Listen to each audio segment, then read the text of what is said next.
If you want to add Pedometer to the home screen on the Motorola Edge 70 Pro, then what you can do is, first of all, we can add a widget from the Google Health app. So you should be able to find the Health app on your phone. In my case, it was pre-installed, but in case on your phone, there is no Health app pre-installed, it's not available in the app drawer or in the Google folder over here, then you can just simply install the app using the Play Store. You should be able to search for Health over here.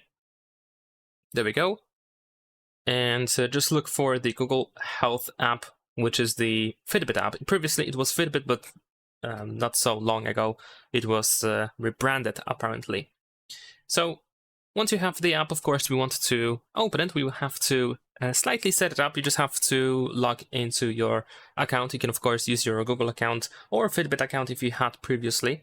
If you created Fitbit app, or if you used Fitbit app previously and you created an account. Over here, we need to, of course, grant the permission to send notifications, to allow the app to send you notifications.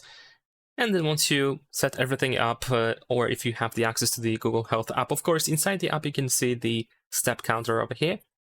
But what we're going to do is we're going to press and hold our finger on an empty space on the home screen and go to widgets. Then over here in widgets, we should be able to find the Health app, and there is going to be this widget. So we can press and hold our finger on this widget and just add it to the home screen. You should also be able to slightly adjust its size in case you find it a little bit too big. And of course, if you make it too small, then you might not be able to see everything. Maybe not every information is going to be displayed, but you should be able to still see the step counter over here. And that's pretty much it. Leave a like and subscribe.